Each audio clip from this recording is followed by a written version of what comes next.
Yesterday, the U.S., I want to make sure I get this right, the U.S.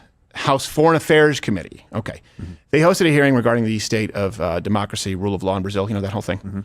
And a couple of friends of the show, but first, Paulo Figueiredo was one of the key witnesses at the hearing. And I say the word witness, but in this instance, it can be synonym for pimp. Watch. Do you believe, sir, that the 2022 elections were in fact free and fair? I do not. Do you believe that the Brazilian armed forces then should have acted to support President Bolsonaro's draft decree? Who? I'm sorry? Do you believe that the Brazilian armed forces should have acted to overturn the 2022 election results? I do not. Okay, so even though you don't believe them to have been fair and free, you don't believe that the armed forces, you believe they properly acted in not acting to overturn those results? Madam Congresswoman, are you familiar with the report of the military on the elections of Brazil? I am, yes, but... So what do you think they should have done when they realized that Brazilian elections was... It's a simple, do you believe that the armed forces acted appropriately? I do not. What, you thought you were going to catch this guy? Do you have any idea what's been happening in Brazil? The judge, Marias, we've been talking about, has been trying to treat people on social media like they're actual criminals. In Brazil, they are actively trying to criminalize not just hate speech, and that's wrong, that's evil, critical speech of the government. So I'm very glad to have this man on as a friend to the show, as well as his colleague, live from the Rumble studios, I believe, in Florida. No, in D.C. Oh, in D.C., that's right. They're all over. Mr. Paulo Figueiredo and Mr. Eduardo Bolsonaro, everybody. And for those of you who don't know, Mr. Figueiredo is an award-winning journalist. He's been censored by the Brazilian Supreme Court. And Eduardo Bolsonaro is, yes, son of the former president, President Bolsonaro of Brazil. And he's also a congressman over there. Gentlemen, can you hear us here? Yes, Steve. Very well. Good. Well, loud and clear. I'm glad to have both of you here. I appreciate it. Mr. Bolsonaro, first, we've heard or saw that your father's in the hospital. I hope everything is okay. And I don't know if there are any updates, but we're all wishing you well here at the studio. He's getting better. Thank you for the question, Steve. He's getting better. He had a problem in the skin, and he also had a problem in the, how to say that? The intestine? Intestines, yes. Intestine. Because in 2018, during his campaign, he was stabbed by a former member of the Socialism and Liberty Party, which in Brazil is extremely left, pretty much the same kind of people that talks with Bernie Sanders here in the US. They have a good connection, people from this Socialist and the Liberty Party and Bernie Sanders. And this guy, after he stabbed my father received a knife around 15 centimeters inside of his belly, and the guy twisted. So he almost died because of that. But the doctor says that time after time, he can have problems and maybe sometimes even be needed a surgery. Thanks God, in this case, it will not be necessary there because the response for the medicine that he's taking is doing a very good recovery. Okay. But that's it. Well, that's it. Thank you. I'm glad to hear that he's recovering. I want to ask you guys about, first, let me set this up for people who may not know, stateside. And the reason this is so important is because this very much mirrors what could happen in the United States. To put a finer point on it, and I want to get some clips here, which I thought were very entertaining from yesterday. We're looking right now in Brazil, right? There's this Judge Marias. Am I mistaken, or is he basically trying to prosecute and criminalize not just hate speech, but critical speech of the government, and more importantly, even from journalists and public figures on social media? He wants you, and he wants that to be considered criminal. Do I have that right? You do. I think the proper word is not prosecute, because he hasn't prosecuted anyone. That's one of his tricks, but persecute, because he doesn't actually open cases. He has an ongoing investigation since 2019 that never actually pressed charges against individuals. This is the same investigation that now Elon Musk is part of it. Michael Schellenberger, journalist, U.S. journalist, is part of it as well. And I'm in it as well. So in this investigation, he never presses charges, but he makes decisions. So is within this investigation that he has been, he tried to arrest journalists now in exile in the U.S., Alan dos Santos, and he had censored me, canceled my passport, froze all my assets. He has been doing, he makes a lot of decisions, but he never pressed charges. So I wish he prosecutes people, but he doesn't. Right. Because if he prosecutes, you have the right to defend yourself, and we don't. You know, it's kind of ironic, I guess, to see members of the court in Brazil trying to prosecute through the court of public opinion because they don't actually have confidence in their legal standing. But what's really disappointing to me is the behavior of some of our representatives here, right? Regardless of what happened on the 8th and what Marias is saying, you would think that the persecution of journalists or criminalizing of speech would be something that all Americans could condemn. But instead, we saw some trickery, some wordplay. I want to play this clip for you. This Congresswoman, Sydney Kamliger-Dove, I hope I have that right, I don't care, tried to press you for some reason to disavow Brazil's dictatorship of the 1980s. Let's show this clip for people who didn't see it. Do you disavow the military dictatorship that ruled Brazil from 1979 to 1985? This has nothing to do with what we're Okay, discussing yes here. or no, please. This has nothing to do with This, what yes we're or no. discussing. Reclaim. I can ask. This is my hearing. I can Yes answer. or no. With all due First respect, Amendment I would rights, I hope can that there answer would be respect whatever I shown want. to the witness, too. Moving on. With all due respect for the witness and vice versa. Mr. Chair, vice versa.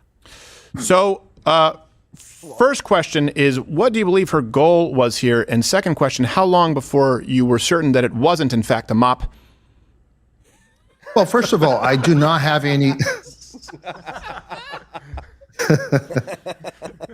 Well, first of all, I do not have any respect for her. So just to make it clear for the record. Perfect. Okay. And I don't care if she respects me as well. She can control my answer. This is exactly what Moraes has been trying to do. And if he didn't, it's not going to be a congresswoman from, I think she's probably California. from California, right? Yes. Yeah, obviously. Oh. Yes, what a surprise. I just thought it was a great clip. I have some more, but we're receiving this now. This is breaking, or at least it's happening today.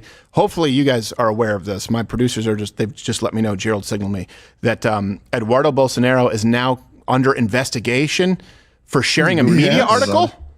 Do I have that right? Yes, I shared them. We are having a very serious problem in Brazil. In the south of Brazil, we are facing, I think, the biggest floods ever in the floods, history yes, of at least the south of Brazil. In south of Brazil. And I was sharing from a mainstream media in Brazil. It's like you sharing a news from the CNN. Imagine that. New York Times, yeah, which is a bad thing. I agree. I think you should stop sharing articles. Okay. Yes. But I was mainstream media. criticizing because it took too long to the federal administration to send some help to the people in the south of Brazil. It took 4 days, actually. And then instead of they start to improve, be more effective in the response of the floods, they are charging me. Now I'm under investigation to spread fake news. But wait a minute. If they really want to investigate something about the information, they should go after the mainstream media. Right. We too do not be perfect as well. The perfect thing is if they start to improve the effective response for the flood, right. But no, they're stopping everything to come after us. So you are right, Steve, when you're talking about, it's not all about rates. It started as, let's try to fight against hate speech and fake news and all of that. But now it's everybody who is criticizing Lula da Silva administration. You are under investigation. And we were talking here about Michael Schellenberg, about Elon Musk. Steve, I'm very serious with you. Tomorrow, depending, and according what you're going to speak here today in your show, you can be tomorrow under investigation in Brazil.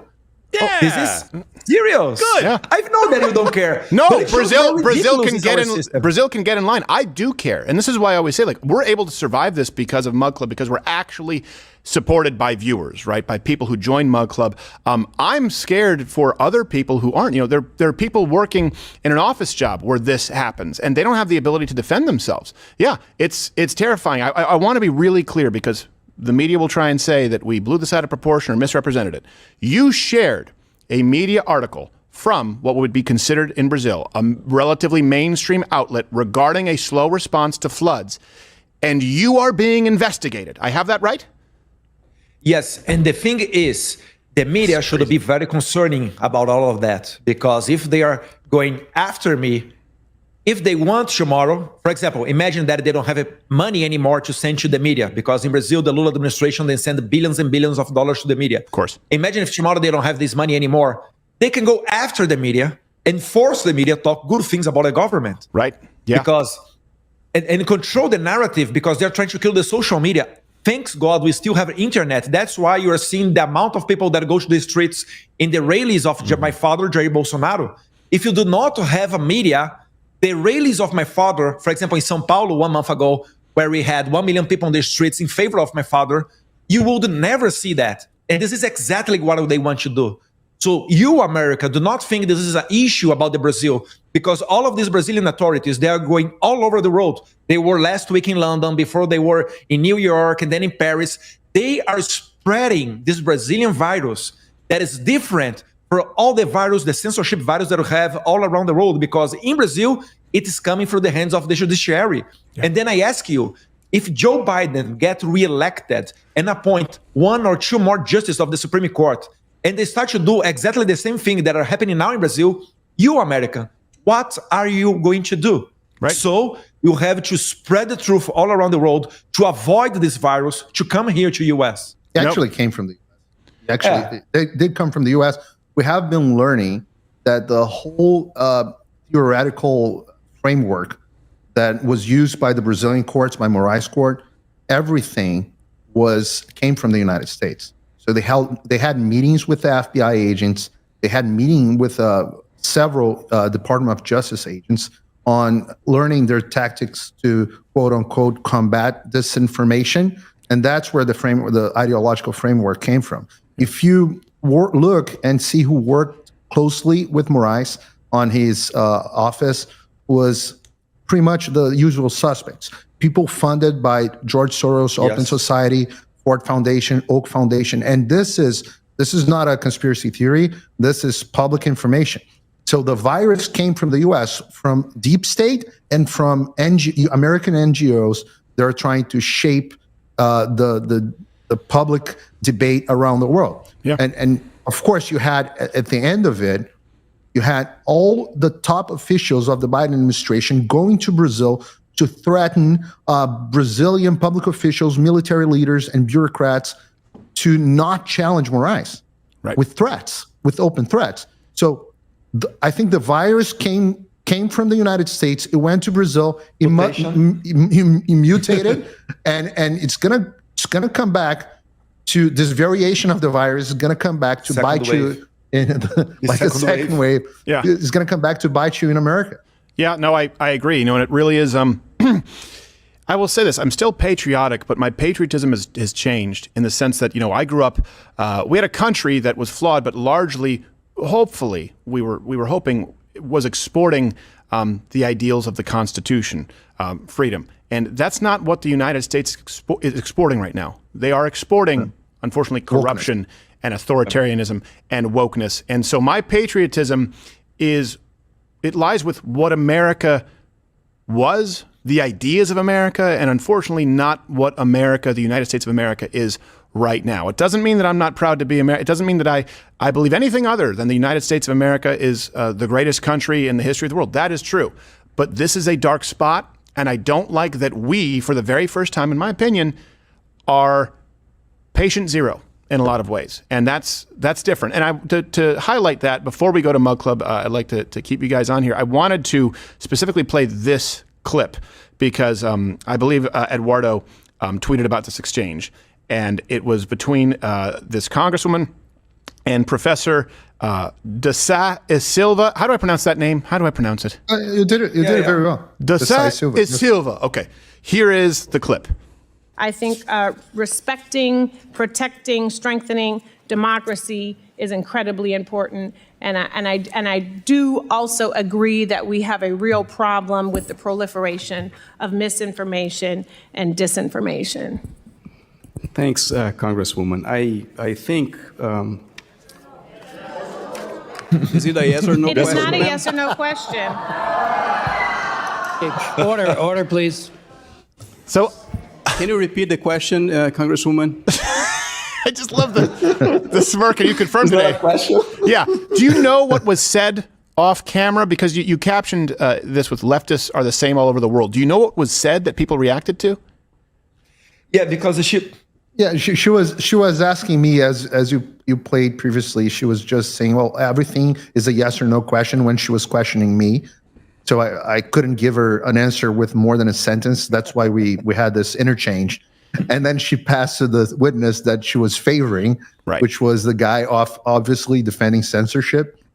And then he had all the time in the world. She said, well, take your time. It was so funny. The audience. Yeah. everybody's a yes or no question for the guy is. I thought I heard someone say something off camera when there was the look. Like, I don't know if there was something specific that was said that we No, couldn't it's hear. because they I asked look the at yes him or and say no. yes or no. Yes He or said, no. yes or no. Okay, I look okay. at him and say yes or no. Like he had to play by the same rules. Right. No, that's fantastic. Do you know something interesting is that these left-wing politicians, they are briefed by the left-wing assistants of the politicians in Brazil. So the thing is, they can ask a question. If you return for them with a question, they do not know because they do not know the stories, they do not know the context. So it's a very funny thing because they try to show to the people that they know what they're talking about, but they don't have idea what they are talking about. Right. Because if you take, for example, Michael Schellenberg is not a Bolsonarist, a right-wing, or a conservative. He interviewed Lula in the past. He considered himself, I don't know if nowadays he's still considering himself a left-wing journalist, but still, like the censorship is going after him. He's under investigation in Brazil. It doesn't matter if he's a right-wing or left-wing. Right. It's because he's saying things that the system, the establishment do not agree. Right. And Now, this is the scenario. It's terrifying, and I know you guys have a hard out, so I'll let you guys go before we go to Mukla. But I wanted to ask you: you've continually referred to, for people who don't know, you said tomorrow. If what happened, if what transpires tomorrow, tell people what is going on tomorrow that is of consequence with all this. You mean tomorrow after the hearing? Yes. Or in the U.S.? Well, I think the next steps for the hearing, I made clear asks for the U.S. Congress. I think they have immense power. The U.S. has been, so far in the past few years, a force for evil and censorship in Brazil. And I think the U.S. needs to become, again, a force for freedom and democracy.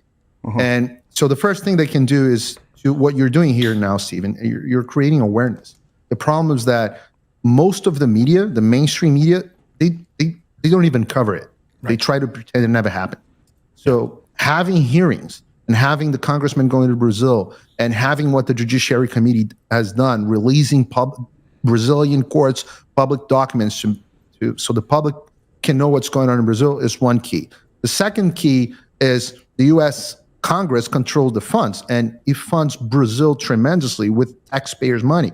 It also funds organizations like the Inter-American Commission on Human Rights that should be working on this to avoid these human rights violations. So the American taxpayer is funding the censorship of Brazil, and this shouldn't happen.